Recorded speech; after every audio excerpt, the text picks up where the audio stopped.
ሰላም ጤና ይስጥልን አድማጭ ተመልካቾቻችን ህዳር 22 2018 ዓ.ም ዕለታዊ መረጃዎችና ዘገባዎች ይዤ መጥቻለሁ። መረጃና ዘገባዎችን እየተከታተላችሁ አብራችሁ እንድትቆዩ ነው በአክብሮት የምጋብዛችሁ። በዚህ ሰዓት የተለያዩ መረጃዎችን ወደ እናንተ የማደርስ ይሆናል። ከያዝኳቸው መረጃዎች መካከል እዚሁ የኮማንድ ፖስቱ ወታደራዊ አዛዥ ካምፓቸውን ለቀው ወጥተዋል የሚለውን ጨምሮ የተለያዩ ዝርዝር የግንባር መረጃዎችን ይዣለሁ። ያልተለመደ ጥንድ በመሆን የጦር ተዋጊ ጀቶች የሌሊት በረራን በተመለከተ እንደዚሁ አዲስ መረጃ ይዣለሁ። ዛሬ የሌሊቱን የ24 ሰዓት መረጃ ወደ እናንተ የማደርስ ይሆናል። በተለያዩ አካባቢዎች በተለይ ጎንደር ዙሪያ እንደዚሁ በሶስት ግንባሮች አፍላ ውጊያ እየተደረገ ነው። ይህንን በተመለከተ ከቦታው ዝርዝር መረጃ የማደርሳችሁ ይሆናል። እስከ መጨረሻው ድረስ መረጃዎችን እየተከታተላችሁ አብራችሁ እንድትቆዩ ነው በአክብሮት የምጋብዛችሁ። የተለያዩ መረጃዎችን ይዣለሁ። በተለይ በዚህ ሰዓት ከያዝኳቸው መረጃዎች መካከል ከጸጥታ አካባቢ የተገኙ መረጃዎችን እጅ የሚሰጡ ፋኖችን በተመለከተ ምንድነው የታሰበው፣ ምን እቅድ ተይዟል የሚለውን በተመለከተ አንዳንድ መረጃዎችን አደርሳችኋለሁ። ይሄ እንግዲህ ሁሉም ሊያደምጠው የሚገባ አንድም የጥንቃቄ መልእክት፣ ሁለትም ደግሞ ሊሆን የታሰበው ጉዳይ የመጋለጥ ነው የመረጃ ጉዳይ ስለሆነ ሁሉም ሊከታተለው ይገባል። በተለያዩ አካባቢዎች ያሉ እንግዲህ ዝርዝር መረጃዎችን እየተከታተላችሁ አብራችሁ እንድትቆዩ ነው። እንግዲህ ሰሞኑን በተለይ የፋኖ ወታደራዊ አመራሮች የፋኖ ወታደራዊ መሪዎች እጅ መስጠታቸውን ተከትሎ በዛ አካባቢ የሌሊት የድሮን አሰሳና ስምሪት አለ። ከጉዳዩ ጋር ምን ያገናኘዋል የሚለውንም በተመለከተ እንደዚሁ በዚህ ሰዓት ወደ እናንተ መረጃ የማደርስ ይሆናል። ጥቆማ@gmail.com ሀሳብ አስተያየቶቻችሁን እየሰጣችሁ እንዲሁም ደግሞ ሜሴንጀር፣ ዋትስአፕ፣ ቴሌግራም ሀሳብ አስተያየት እያደረሳችሁ እያብራችሁ እንድትከታተሉ ነው በአክብሮት የምጋብዛችሁ። እንግዲህ በዚህ ሰዓት ያስኳቸው መረጃዎች መካከል የመጀመሪያው መረጃ ለመንግስት እጅ የሰጡ የቀድሞ የፋኖ አባላት እንዲሁም ደግሞ በኦሮሚያ ክልል የሸኔ አባላትን ያሉበትን አጠቃላይ ሁኔታ በተመለከተ እንደዚሁ የማደርሳችሁ መረጃ ነው። እንግዲህ በተለይ በተለያዩ አካባቢዎች በትጥቅ ትግል ሲንቀሳቀሱ የነበሩ አሁን በተለያየ ጊዜ ለመንግስት እጅ እየሰጡ የገቡ አሉ። የእነሱ ጣፈንታ እና ያሉበት ሁኔታ ምን ይመስላል የሚለውን የደረሰኝን መረጃ አደርሳለሁ። ከዚህ ጋር በተያያዘ ይሄኛው መረጃ በትግራይ ክልል ወደ ተሐድሶ ተብሎ በህወሓት አማካኝነት የገቡትን ታጣቂዎች አጠቃላይ ሁኔታ አይመለከትም። በአብዛኛው አማራ ክልልና በአብዛኛው ኦሮሚያ አካባቢዎች ያለውን ሁኔታ የሚመለከት ነው። ለመንግስት እጅ የሰጡ የቀድሞ የፋኖ አባላት ውሎና አዳራቸውን በተመለከተ ውሎና አዳራቸውን በሚሊሻ ካምፖች እንዲያደርጉ እንደዚሁ አቅጣጫ ተሰጥቷል። ወደ ማህበረሰቡ መቀላቀል አልተቻለም፣ እጅግ ከብዷቸዋል ነው የተባለው። ከህብረተሰቡ የሚሰጣቸው የፊት ምላሽ የህብረተሰቡ እይታ እና አመለካከት ለነሱ ጥሩ አይደለም። ህብረተሰቡ ፊት ነስቷቸዋል፣ እንደ ካህድና እንደ ባንዳ ይቆጥራቸዋል። በዚህ ምክንያት እንግዲህ ከህዝቡ ይልቅ ወደ ሚሊሻ ካምፖች ሁኔታዎች እስኪረጋጉ አዳርና ኑሯቸውን እንዲያደርጉ ነው ትዕዛዝ የተሰጠው። ከዚህ ጋር በተያያዘ ሚሊሻዎችም ጭምር እንደዚሁ በንቀት በጥላቻና በበቀል ስሜት ነው የሚያዩዋቸው። አንዳንድ የሚሊሻ አባላት ከነዚህ ጋር አብረን በአንድ ካምፕ አንቀመጥም፣ ስምሪትም ግዳጅም አንወስድም በሚል እንደዚሁ እነሱ ላይ የበቀል ስሜቶችን እያሳዩ አሉ። ከዚህ በፊት የሚሊሻ ውጊያችን ጭምር እናቆማለን፣ መሳሪያ እንመልሳለን፣ እናስረክባለን፣ ከግዳጅ እንወጣለን በሚል እስቲ አካባቢ እንደዚህ ቀድሞ እጅ ከሰጡ የፋኖ አባላት ጋር ስምሪት የሰጡ የሚሊሻ አባላት እንግዲህ ግዳጃቸውን ጥለው መውጣታቸው ይታወቃል። እንግዲህ ዋና ዋና የፋኖ አካባቢዎች እና ፋኖ የቆጣጠራቸው በነበሩት አካባቢዎች የነበሩ በተለይ ዋና ዋና የፋኖ መሪዎች ሆነው እጅ የሰጡ ካሉ የቁም እስረኛ እንዲሆኑ ነው ትዕዛዝ የተሰጠው። ተጨማሪ እንግዲህ አጠቃላይ የደበቁት መሳሪያ አለ በሚል ማጣራት እንዲደረግባቸው አቅጣጫ ተሰጥቷል። ለመንግስት ካስረከቡት መሳሪያ ባሻገር የደበቁት መሳሪያ አለ በሚል በዚህ ምክንያት እንግዲህ የማጣራት ስራ እንዲሰራባቸውና ይህን መሳሪያ እንዲያመጡ በሚል ወደ ካምፖች ተወስደው ምርመራ እንዲደረግባቸውና እንደዚሁ ደግሞ ማጣራት እንዲደረግባቸው እቅድ ተይዟል። ሌሎች ደግሞ አሁን ጫካ ካሉት ጋር የኮንትሮባንድ ስራ ይሰራሉ፣ ግንኙነት ይሰጣሉ፣ የሚሊሻ ስምሪትን መረጃ ይሰጣሉ በሚል እንደዚሁ እነሱ ምርመራ እንዲደረግባቸው እንግዲህ የተለያዩ ወንጀል እየተፈለገላቸው ማለት ነው። ሌላው ደግሞ ቃል የተገባላቸው 90 ሺህ ብር በዝግ አካውንት እንዲቀመጥና እንዳይንቀሳቀስም ተደርጓል። የነሱ የቅርብ ቤተሰብ የሆኑና የቅርብ ቤተሰቦቻቸው የባንክ ሂሳባቸው የማጣራትና ፍተሻ እንዲደረግበት እንደዚሁ እቅድ ተይዟል። ገንዘብ ካለ ምርመራ እንዲደረግበትና ገንዘቡ እንዲወረስ እስከዚህ ድረስ አቅጣጫ ተሰጥቷል። የነሱ የቅርብ ቤተሰቦችም ጭምር እንግዲህ በዚህ መንገድ ምርመራ እንዲደረግባቸው ታዟል። እነሱም ከህዝብ የሰበሰቡት ገንዘብ ካለ ወደ መንግስት ገቢ እንዲሆን እና መመለስ ካለበት እንዲመለስ በሚል ለሌላው ኃይል ማደራጃ ድጋሚ ያደርጉታል ገንዘብ በአካውንታቸው ካለ የሚል እንግዲህ ስጋት ስላለ ያለው ገንዘብ በቁጥጥር ስር እንዲውል ተብሏል ነው የተባለው።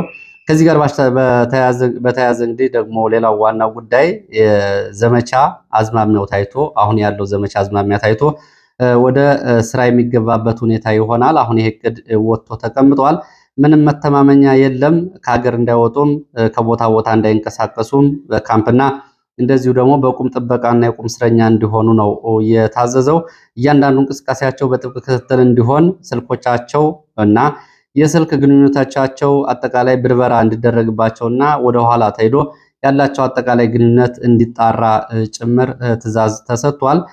ከዚህ ባሻገር ጫካ በነበሩበት ወቅት ከየትኞቹ ባለስልጣናት ጋር ግንኙነት እንደነበራቸው፣ የትኞቹ ከሀገር ውስጥና ከውጭ ከማን ጋር ግንኙነት እንደነበራቸው፣ ከየትኞቹ ወታደራዊ አዛዦች ጋር እንደዚሁ ግንኙነት እንደነበራቸው፣ ከየትኞቹ ባለሀብቶች ጋር ግንኙነት እንደነበራቸው እና ድጋፍና የፖለቲካ፣ የሀሳብ፣ የቁሳቁስ፣ የስንቅ፣ የገንዘብ ድጋፍ ያገኙ እንደነበረም እንደዚሁ ምርመራ እንዲደረግና እንዲያጋልጡ እነዚህ አጠቃላይ እንግዲህ እቅድ የተያዙ ጉዳዮች ናቸው። እንግዲህ በአጠቃላይ እጅ የሰጡ የፋኖና የሸኔ አባላት የሚዲያ ፕሮፓጋንዳ ከተሰራባቸው በኋላ እንደ ወንጀለኛ ተቆጥረው የቁም እስረኛ ሆነው ቀጣይ ደግሞ ሌላ እርምጃ ይጠብቃቸዋል። በኦሮሚያ ክልል እንደውም አንዳንድ አስደንጋጭ እርምጃዎች ተወስደዋል። ከነዚህ መካከል ብዙዎቹ ተለቀው ወደ ከተማ ሲንቀሳቀሱ ተገድለው ተገኝተዋል። ግድያው ማን ነው ግድያ የፈጸመው ሲባል በእርስ በርስ ግድያ ነው በሚል በቀላሉ ፖሊስ እንኳ የወንጀል ምርመራ እንዳያደርግ ነው ጉዳዩ እየታለፈ ያለው። ይሄ ሲታይ እንግዲህ የተቀነባበረ ግድያና በዚህ መንገድ የማስወገድ እርምጃዎች አሉ። ከካምፕም ተወስደው እንደዚሁ ደብዛቸው ይጠፋሉ። እንዲሁም ደግሞ ከካምፕ ተወስደው ክስ የተመሰረተባቸውም አሉ። ክስ መስራቾቹ ቤተሰቦቻቸው፣ ባለስልጣናት ቤተሰቦቻቸው የተገደሉባቸው ናቸው። መንግስት ግን ምህረት ሰጥቷቸዋል የሚል ምላሽ ነው የተሰጣቸው። ግለሰቦች ስለከሰሷቸው ምንም ማድረግ አንችልም የሚል ምላሽ ነው የተሰጣቸው። እንግዲህ ጉዳይ ምን ያሳያል የሚለው አጠቃላይ መረጃው እንግዲህ እቅድ ተይዞ ይሄ ወደፊት ሊፈጸም የተአሰበና እየተፈጸመ ያለ የብልጽግና በቀል እርምጃ መሆኑን ይህንን የመረጃ ምንጮቹ አድርሰዋል። ወደ ሌሎች መረጃዎች ሲሄድ ወደ ጎንደር ቆላ ወገራ የሚወስደን መረጃ ነው የማስከትለው። በጎንደር ቆላ ወገራ አጅሬ ጃኖራ የመንግስት ወታደሮች ከፍተኛ የሆነ ኢሰብአዊ ግፍ እየፈጸሙ ነው በአካባቢው አርሶ አደሮች ላይ። ለየት የሚያደርገው ይሄኛው ግፍና ሰቆቃ በአንድ ትምህርት ቤት ግቢ ውስጥ 80 ሴቶች ታስረዋል። አሁን በዚህ ሰዓት ከ40 በላይም እንደዚሁ አዛውንቶች ታስረው ይገኛሉ። እነዚህ የታገቱትና የታሰሩት ሰዎች እንግዲህ መሳሪያ አላችሁ፣ ልጆቻችሁ፣ ባሎቻችሁ፣ ሌሎቹ የታሉ በሚል ሴቶችን በዚህ መንገድ ሲይዙ ተገን የተባሉ የ70 ዓመት አዛውንትንም እንደዚሁ ትምህርት ቤቱ ውስጥ የመንግስት ወታደሮች በመረሸን ሌሎቹ እንዲፈሩና እንዲሸማቀቁ ለማድረግ ይህንን አድርገዋል። አጅሬ ከተማ ውስጥ የሚገኝ ትምህርት ቤት አሁን ወታደራዊ ካምፕና የጅምላ እስር ቤት ሆኗል ሲሉ የዓይን እማኞች ይህንን ገልጸዋል። እነዚህ እናቶች፣ እህቶች፣ ሴቶች የታሰሩት ባልተቤቶቻችሁ፣ ወንድሞቻችሁ መሳሪያ ያላቸው መሳሪያቸውን ያምጡ በሚል ነው። እንግዲህ ሴቶችን አስሮ የጦር ወንጀል መፈጸም በዚህ ጦርነት ውስጥ እንግዲህ አንዱ ስልት ሆኗል። ይሄ ግልጽ የሆነ የጦር ወንጀል ነው። ሌላው እንዲፈራ በሚልም እንደዚሁ በንጹሐን ላይ ግድያ ተፈጽሟል። የጅምላ እስር ተፈጽሞ ድብደባ፣ ማንገላታት፣ መሳሪያ አምጡ በሚል በአፈሙዝና በሰደፍ ጭካኔ በተሞላበት መንገድ ድብደባዎች ተፈጽመዋል። ሴቶች በጅምላ በታሰሩበት ክፍል ውስጥም እንደዚሁ ሌሊት አካባቢ ድምፆችና ጩኸቶች ነበሩ። ይህን እንግዲህ ካስገዶ መድፈር ጋር ጉዳዩን ያያያዙታሉ። ማጣራት የሚያስፈልገው ነው። በዚህ ወደ መሀል ወደ ትግራይ የመስደድ መረጃ ላስከትል። በትግራይ የህወሓት የሚዲያና የፖለቲካ እንዲሁም ወታደራዊ ክንፍ አሁን በትግራይ የአዲስ የቅስቀሳ ስልት ተግባራዊ እያደረገ ነው። የትግራይ በጀት ተከልክሏል የሚል ትግራይ ከበባ ሊፈጸምባት ነው፣ የከፋ ነገር ሳይመጣ ራሳችን ከከበባ እናውጣ የሚል ቅስቀሳ ተጀምሯል ተብሏል። ይህንን ቅስቀሳ የጀመሩት እንግዲህ ከዚህ ውስጥ ከቀጣዩ ወር ጀምሮ አሁን ከያዝነው ህዳር ወር በኢትዮጵያ አቆጣጠር መጨረሻ ወር ጀምሮ የታጣቂዎችም የመንግስት ሰራተኞችም ደመወዝ ሙሉ በሙሉ እንደሚቆም ነው በትግራይ እየተነገረ ያለው። እንግዲህ ይህንን በተመለከተ ሰሞኑን በአክሱም ከተማ ስብሰባ ያደረጉት ወታደራዊ ክንፍና ወታደራዊ አመራሮች በወቅታዊ ጉዳይ ላይ እስከ አባላት ድረስ የሚወርድ ትዕዛዝና ወታደራዊ የወትሮ ዝግጁነት ትዕዛዝ ተሰጥቷል ነው። ይህን እንዲያረጋግጡ አቅጣጫ ተሰጥቷል። ህዳር 20 2018 ከቁር በላይ ያሉ ዋና ዋና የህወሓት የጦር መሪዎች በአክሱም ባደረጉ ስብሰባ ነው አቅጣጫ የተሰጠው ብሏል። የፖለቲካ ክንፉ ደግሞ የአፍሪካ ህብረት የህወሓትን ፖለቲካዊ ሰውነት በአስቸኳይ እንዲመልስና በአብይ አህመድ ላይ ጫና እንዲያደርግና የማግባባት ስራ እንዲሰራና የፊት ለፊት ፖለቲካዊ ውይይት እንዲደረግ ጥሪ አቅርቧል። እንግዲህ በሁለቱ መንገድ ነው ለህዝቡ ቅስቀሳ ያደርጋሉ። ወታደራዊ አቅጣጫዎችም ተሰጥተዋል። የወትሩ ዝግጁነት የፖለቲካ ክንፉ ደግሞ ይህንን እያደረገ ነው ሲሉ ነው የመረጃ ምንጮቹ የገለጹት። በዚሁ ወደ ሸዋ አንጾኪያ ገምዛ ወረዳ የሚወስደን መረጃ ላስከትል። ሸዋ አንጾኪያ ገምዛ ወረዳ አንቆ ተብሎ የሚጠራ ቀበሌ አባሎ የተባለ ቦታ ላይ በተፈጸመ ድንገተኛ ጥቃት የመንግስት ኃይል ላይ ጉዳት ደርሷል። የኬላ ጥበቃ ላይ የነበሩ የአየር ወለድ ኮማንዶ የሻለቃ አባላት ፈረቃ ቅይር በሚያደርጉበት ሰዓት በዚህ ዝግጅት ወቅት ነው ድንገተኛ የደፈጣ ጥቃት በፋኖ የተፈጸመው። በተፈጸመው ድንገተኛ የፋኖ የደፈጣ ጥቃት ከ104ኛ ክፍለ ጦር አየር ወለድ ኮማንዶ የሻለቃ አባላት ሙትና ቆስለኛ ሆነዋል። ቁጥራቸው በውል አልታወቀም። የደፈጣ ጥቃቱ የተፈጸመው በህዳር 21 2018 ረፋድ ላይ ነው ያሉት የመረጃ ምንጮች። ይህንን ተከትሎ እንግዲህ የድንገተኛ የደፈጣ ጥቃቱን ተከትሎ የመንግስት ወታደሮች በንጹሐን ላይ ግድያ እና ጭፍጨፋ ፈጽመዋል። መኮይ ከተማ ታዋቂ የሆኑ የአገር ሽማግሌና የሃይማኖት አባት የአምስት ቤተሰብ አባላት አስተዳዳሪ የሆኑት ሼህ ሸሪፍ ታጁን ጨምሮ ሌሎች 4 ሰዎች ተረሽነዋል። በአጠቃላይ እንግዲህ 5 ሰዎች መገደላቸው ነው እየታወቀው። ሼህ ሸሪፍ ታጁን ጨምሮ መኮይ ከተማ ከ25 በላይ ወጣቶች ትናንትና ታስረው ወደ ወታደራዊ ካምፕ ተወስደዋል። አመሻሹን የተወሰኑት መለቀቃቸውን የገለጹት የመረጃ ምንጮች፣ ሌሎች ግን አሁንም በወታደራዊ ካምፕ ውስጥ ይገኛሉ። ከፍተኛ ድብደባ እየተፈጸመባቸው ነው። ሌሎች በስም ያልተለዩ ሰዎችም እንደዚሁ ድብደባ ተፈጽሞባቸዋል። ከተማዋን ለቀውም ይወጡ አሉ። የቁሰልም እንደዚሁ የአካል ጉዳት የደረሰባቸው እንዳሉ የመረጃ ምንጮች ገልጸዋል። ወደ ጎንደር ዙሪያ የሚወስደን መረጃ አስከትላለሁ። ጎንደር ዙሪያ ማክሰኝት እና ጠዳ መስመር ማለዳ ጀምሮ በተለያዩ ቦታዎች ውጊያ እየተደረገ መሆኑን የወጡ መረጃዎች ያሳያሉ። በጎንደር ዙሪያ ወረዳ ማክሰኝት ከተማና አቅራቢያ ነው ይሄ ውጊያ እየተደረገ ያለው። የመንግስት ኃይል ከማክሰኝትና ከጠዳ ከተሞች በሁለት አቅጣጫ ፋኖን ከበባ ውስጥ ለማስገባት በሚል ሌሊት ወደ አካባቢዎቹ መንቀሳቀሱን ተከትሎ ነው ውጊያ የተቀሰቀሰው። በሶስቱ ግንባሮች ከንጋት ቀደም ብሎ የገባው የመንግስት ኃይል በዙ 23 በሞርተር በድሽቃ ውጊያ መክፈቱን የገለጹት የመረጃ ምንጮች ይህንን ተከትሎ ፋኖ የሚያጸፋ ምላሽ ሰጥቷል። አምቦበር ግንባር፣ ዳዋ ዳሞት ግንባር እንዲሁም ደግሞ አርሴማ ግንባር ተብሎ የሚጠሩት አካባቢዎች ነው ውጊያ እየተደረገ ያለው። በውጊያው በመንግስት ኃይል የተጠና ባለው መረጃ መሰረት አድርጎ ነው ወደ አካባቢው የገባው። ሆኖም ደግሞ ፋኖ ቀድሞ መረጃ ደርሶ ስለነበረ ገዥ መሬቶችን ይዞ ነው ፋኖ ያጸፋ ምላሽ እየሰጠው። በዚህም እንግዲህ በአካባቢው ውጊያው እንደቀጠለ ነው። የደረሰው ዝርዝር ጉዳት አልታወቀም። በተለይ ዳዋ ዳሞት ተብሎ የሚጠራው አካባቢ የገባ የመንግስት ኃይል ራሱ ቀለበት ውስጥ ገብቷል ሲሉ ነው የመረጃ ምንጮች የሚገልጹት። እንግዲህ በዚህ ሁኔታ ነው ያለው። በተቃራኒ በሶስት አቅጣጫ ገብተዋል ያሉት የመንግስት ኃይል በዙ 23 በሞርተር በድሽቃ እንዲሁ በተለያዩ አካባቢዎች 360 ዲግሪ እየተኮሰ ነው የሚገኘው በፋኖና በመንግስት ኃይል በኩል። እንዲሁም ደግሞ በሲቪሊያን ላይ እስካሁን ድረስ ባለው ውጊያ የደረሰው ኪሳራ አልታወቀም።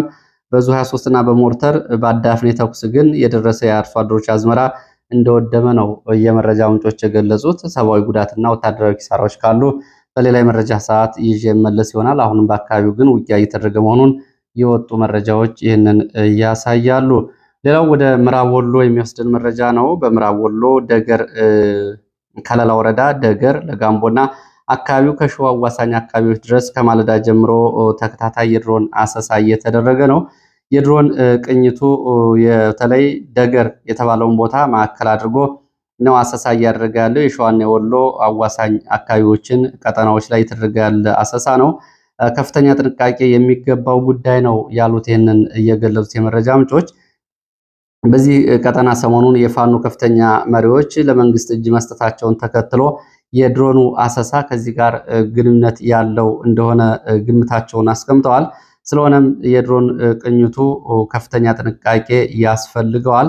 አየር ኃይሉ ይህንን መረጃ አድርጎ ነው የድሮን ስምሪቶችን እየሰጠው። ምናልባት እስካሁን ድረስ እንግዲህ የተለየ የድሮን ጥቃት ካልተፈጸመ በስተቀር አሰሳ ላይ እንዳለ ነው መረጃዎች የሚያሳዩት። ሆኖም እንግዲህ የድሮን አሰሳ በተደረገባቸው አካባቢዎች የድሮን ጥቃቶች ሳይፈጸሙ የቀሩባቸው ጥቂት ጊዜያቶች ናቸው። ስለዚህ ይህንን እንግዲህ ሰሞኑን የፋኖ አመራሮች እጅ በሰጡበት አካባቢ አየር ኃይሉ መረጃ ደርሶት አንድ ቦታ ላይ ደግሞ ያተኮረ የማንዣበብ ካደረገ ከባድ ጥንቃቄ እና ከፍተኛ ጥንቃቄ የሚያስፈልገው እንደሆነ ነው የመረጃ ምንጮቹ የገለጹት። ወደ ራያ ቆቦና ራያ አላማጣ አካባቢ ያሉ መረጃዎችን አስከትላለሁ። በራያ ቆቦና ራያ አላማጣ አዋሳኝ ባሉ አካባቢዎችና ቀበሌዎች ውጊያ መደረጉ ነው የታወቀው። ውጊያው ከጮቢበር ራያ ቆቦ እስከ ዋልካ መንደር ራያ አላማጣ ባሉት አካባቢዎች ነው የተደረገው። በእነዚህ አካባቢዎች ረፋድ ላይ እየተደረገ ባለው ውጊያ የደረሰው ዝርዝር ጉዳት በውል አልታወቀም። ራያ መንደር ተብሎ ከሚጠራው አካባቢ እንግዲህ ባለፈው የህወሓት ታጣቂዎችም ጮቢበር ተብሎ ወደሚጠራው አካባቢ የመንግስት ወታደሮች ካምፕ ላይ የሞርተር ድብደባ ማድረጋቸው ይታወቃል። አሁን እዚህ ራያ መንደር ተብሎ የሚጠራው አካባቢና ዋልካ መንደር ተብሎ የሚጠራው አካባቢ ውጊያ እየተደረገበት ያለው የህወሓት ታጣቂዎችም ጭምር ያሉበት አካባቢ መሆኑን የዓይን እማኞች ይህንን ገልጸዋል። የደረሰው ጉዳት በውልና በዝርዝር አልታወቀም። በዚሁ ራያ አላማጣ የሚወስደን መረጃ ላስከትል። በራያ አላማጣ የኮማንድ ፖስቱ አዛዥ ኮሎኔል እንግዲህ ካምፓቸውን ለቀው ወጥተዋል የሚል መረጃ ነው ያለው። የራያ አላማጣ ቀጠና የኮማንድ ፖስት አዛዥ ኮሎኔል አህመድ አላማጣ የሚገኘውን ወታደራዊ ማዘዣ እና እንዲሁም ደግሞ ወታደራዊ ካምፕ ለቆ ወደ ራያ ጥሙጋ ወጥቷል የሚል መረጃ ነው እየደረሰው። ካለፈው ሳምንት ጀምሮ ኮሎኔሉ አላማጣ ያለውን ለ2 ዓመታት ወታደራዊ ማዘዣ ሆኖና ሲጠቀሙበት የነበረውን ካምፕ ለቆ ወጥቷል። ይሄ የሆነው በህወሓት አርሚ 24 በኩል ያለውን ግፊትና ጫና ተከትሎ ነው የሚል መረጃ ነው የመረጃ ምንጮቹ ያደረሱት። እንደ መረጃ ምንጮቹ ከሆነ ኮሎኔል አህመድ በግሉ ከህወሓት ወታደራዊ ጄኔራሎች ጋር ጥሩ ግንኙነት አለው፣ ጥሩ የሚባል ግንኙነት አለው። በተቃራኒው እንዳውም የእነሱን ፍላጎት ነው እያስፈጸመ ያለው የሚል አስተያየት አድርሰዋል። ሆኖም ግን ውጥረቱን መምጣቱን ተከትሎ ለጊዜያዊ ማዘዣውን ወደ ራያ ጥሙጋ እንዲያደርግ ወይ ደግሞ እንዲያዛውር ከላይ ትዕዛዝ ሳይሰጠው አልቀረም ነው ያሉት። የህወሓት አርሚ 24 በአላማጣ አካባቢ ተቋማትን መቆጣጠር እንዲሁም ደግሞ መከላከያና ፌዴራል ፖሊስ ደግሞ አካባቢውን ለቆ እንዲወጣ እንደዚሁ እየጠየቀ ነው የሚገኘው፣ የቀነ ገደብ ጭምር ማስቀመጥ። ከዛ ባለፈ የሃይማኖት ተቋማትን ሙሉ በሙሉ ማህተሞቻቸውን እንዲያስረክቡ አድርገዋል። ሆስፒታልና ጤና ጣቢያ ያሉ ሰራተኞች እንደዚሁ ከስራ ውጭ እንዲሆኑ ተደርገዋል። የአማርኛ ትምህርት የሚያስተምሩ ትምህርት ቤቶች እንደዚሁ ተዘግተዋል። አማርኛ ቋንቋ መናገር በራያ አላማጣ ተከልክሏል በህወሓት አማካኝነት። ኮረም በተመሳሳይ እስከ አሁን ሰዓት ድረስ እንደዚሁ 7 የሃይማኖት አባቶች ትላንትና ተይዘው እንደተወሰዱ እንዳልተለቀቁና እንዳልተፈቱ ነው መረጃዎቹ የሚያሳዩት። ይህን ተከትሎ እንግዲህ እነ ኮሎኔል አህመድ በተደጋጋሚ ተጨማሪ ኃይል እንዲገባ ጠይቀው የነበረ ቢሆንም ባለፈው ተጨማሪ ኃይል ይገባል የተባለ ቢሆንም አሁን እሱ አለመግባቱን ተከትሎ አካባቢውን ማዘዣ ጣቢያቸውን ለቀው ወደ ጥሙጋ አፈግፍገዋል የሚል መረጃ ነው ያለው። ያም ሆኖ ግን አሁንም በአላማጣ ከተማ ፌዴራል ፖሊስና መከላከያ ይታያል። አንዳንድ ካምፖች ላይ እስካሁን ድረስ ባለበት ነው ብለዋል። ሌሎች መረጃዎች ሲቀጥል የአየር ኃይል ስምሪትን የተመለከተውን መረጃ ነው የሚያስከትለው። አየር ኃይል ያልተለመደ የተባለ የጦር ጀቶች ጥንድ በረራ ማድረጉን ነው የመረጃ ምንጮች የገለጹት። በተለይ ሰሞኑን እንግዲህ ተደጋጋሚ በረራዎች ይደረጋሉ። የዛሬው ግን ለየት ይላል። መነሻቸውን አዲስ አበባ ደብረ ዘይት ያደረጉና እንዲሁም ደግሞ ከአፋር ወይም ደግሞ ከድሬዳዋ ሊሆን ይችላል መነሻቸው የሚሉት የመረጃ ምንጮች በተለይ በምስራቅ አማራ ቀጠናና በትግራይ አካባቢዎች ያልተለመደ የጦር ጀቶች ጥንድ በረራ መደረጉን ነው የገለጹት። በዚህም በዛሬ ሌሊት እንደዚሁ በሰሜን ወሎ፣ ደቡብ ወሎ፣ ትግራይ መቀሌ ድረስ እና አቅራቢያ ድረስ የጥንድ ሆነው የጦር ተዋጊ ጀቶች ሌሊት በከፍተኛ ድምፅ ቅኝት ማድረጋቸውን ገልጸዋል። ይህ እንግዲህ በ3 ዙር ነው የተደረገው የሚሉት አንድ የመረጃ ምንጭ ከሌሊቱ 5:40 እስከ 7:40 ድረስ ለ2 ሰዓታት ከፍተኛ ድምፅ እንደዚሁ ይሰሙ ነበር። በየመሃሉ እረፍት ያለው ድምፅ ይሰሙ ነበር። አውሮፕላኖቹ ጥንድ ሆነው ነው ይህንን በረራ ሲያደርጉ የነበረው ብለዋል። እንግዲህ ምክንያቱ ምን እንደሆነ ከድሮን ስምሪቶች ባሻገር የጦር ተዋጊ ጀቶች ስምሪት ሰሞኑን በዚህ ቀጠና በተደጋጋሚ እየተደረገ ያለው የዛሬው ደግሞ በአይነቱም ለየት ይላል ነው ያሉት። ደሴ ዙሪያ የሚወስደን መረጃ ላስከትል። ደሴ ዙሪያ ትናንትና እንግዲህ ከወልዲያ፣ መርሳ፣ ውርጌሳ፣ ውጫሌ፣ አምባሰል፣ ሐይቅ ተውለደሬና አካባቢው የነበረውን አጠቃላይ ወታደራዊ እንቅስቃሴ ያደረሱ የመረጃ ምንጮች ዛሬ ወደ ኩታበርና አካባቢው ተጨማሪ መንግስት ኃይል ስለመንቀሳቀሱ ገልጸዋል። ከወልዲያ በአምባሰል ወደ ደሴ እና በሐይቅ በኩል የተጓጓዘው የመንግስት ኃይል ወደ ኩታበር አቅጣጫ ከገባ በኋላ በአካባቢው አሁን አልፎ አልፎ የተኩስ ድምፅ ይሰማል ነው ያሉት። በሶስት ቦታዎች ላይ የድሽቃ ድብደባ እንደሚሰማ የመረጃ ምንጮች ገልጸዋል። ከኩታበር ወደ ግሸን እና ወደ አምባሰል ማርዬ ወዳሉ የአምባሰል ተራራማ ስፍራዎች መደበኛ ውጊያ አይደለም፣ አልፎ አልፎ ነው የከባድ መሳሪያና የቡድን መሳሪያ ድብደባ ያለው። የመንግስት ኃይል እንዲሁ ወደ ተራሮች ድብደባ ያደርጋል፣ የአጸፋ ምላሽ ግን አልተሰጠውም ሲሉ ነው ይህንን የገለጹት። ተጨማሪ መረጃዎችን በዚህ በኩልም እንደዚሁ በሌላ መረጃ ሰዓት ይዤ መለስ ይሆናል። ወደ ወለጋ የሚወስድን መረጃ ላስከትል። ወለጋ ጊዳ አያና ወረዳ ተብሎ የሚጠራው አካባቢ በተለይ መንደር ሁለት አሁን እንግዲህ መንደር ሁለት የሚለውን እንዳጠሩ ብለው ወረቦ ብለው በጠሩት አካባቢ የእርሻ ስራ ላይ የነበሩ በርካታ አርሶ አደሮች፣ የአማራ ገበሬዎች ታፍሰው ወደ መከላከያና ወደ አድማ ብተና ካምፕ ተወስደዋል ነው የተባለው። ድብደባ፣ እስራት ተፈጽሞባቸዋል። አርሶ አደሮቹ በእርሻ ስራ ላይ እያሉ ነው ይሄ እየተፈጸመባቸው። መከላከያ አንዳንዶቹን ከእርሻ ስራ ላይ ለአስቸኳይ ስብሰባ ትፈልጋላችሁ በሚል ሌሎቹን ደግሞ በግዳጅ ከጠራቸው በኋላ ነው ወደ ወታደራዊ ካምፕ እየወሰዳቸው።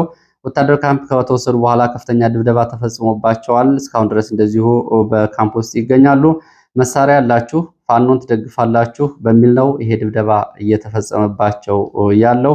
እንግዲህ ይህንን ስቃይ እየተፈጸመባቸው ያሉት በተለይ በአካባቢው በታታሪነታቸው የሚታወቁ አርሶ አደሮች እንደሆኑ ነው የመረጃ ምንጮቹ እየገለጹት። ሌላው መረጃችን እንደዚሁ እዚሁ አካባቢ ላለፉት 2 እና 3 ዓመታት በአካባቢው በጋቸና ሲርና ውስጥ ደግሞ ሚሊሻ ተብለው ሲያገለግሉ የነበሩ የአማራ ተወላጅ የሆኑ የሚሊሻ አባላት በወለጋ ውስጥ የሚገኙ በመንግስት መዋቅር ውስጥ ያሉ የአማራ ተወላጅ የሆኑ የሚሊሻ አባላት ሁሉም ትጥቃቸውን እንዲያወርዱ ትዕዛዝ ተሰጥቷል ነው የተባለው። አሁን ይህንን የሚያደርገው የአካባቢው ብልጽግና ይላሉ የመረጃ ምንጮቹ፣ ቀድሞ እነዚህ መሳሪያ ያላቸው ከሸኔ ጋር እንዲዋጉ አደረጋቸው። አሁን ግን ኃይል አደራጅተናል፣ ኃይል አዘጋጅተናል በሚል እነሱ ትጥቃቸውን ለአዲስ ላደራጁት ኃይል እንዲያስረክቡ የግል መሳሪያቸውን ነው እየተጠየቁ ያሉት። መሳሪያ እናስረክብም ያሉም እንደዚሁ በመከላከያ ወደ ስር ተወስደዋል።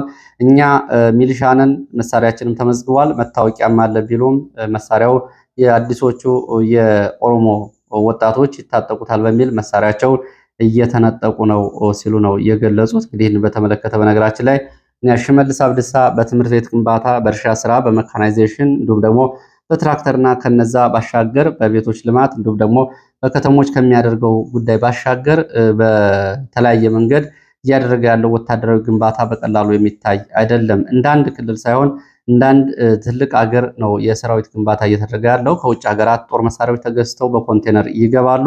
ይሄ ካሁን በፊት በተደጋጋሚ የተገለጸ ጉዳይ ሲሆን አሁን በተለያየ መንገድ እንግዲህ ትጥቅ ታጠቁ በሚል እነ ሽመልስ አብዲሳ እንግዲህ ይሄ ውሎ አድሮም ለነሱ አደጋ የሚያመጣ ይሆናል። በእርግጥ የነሱን ስልጣን የሚያስጠብቅ አይደለም። ይሄ ትጥቅና ኃይል ቢበዛም ህዝብ መተማመኛ እስከሌለው ድረስ እሱን ወደፊት የሚታይ ነው። ለማንኛውም ግን አሁን በኦሮሚያ ክልል ውስጥ የሚኖሩ አማራ አርሶ አደሮችን ትጥቃቸው በመቀማት ለነሱ በማስታጠቅ ይሄ በመከላከያ የሚደገፍ ነው።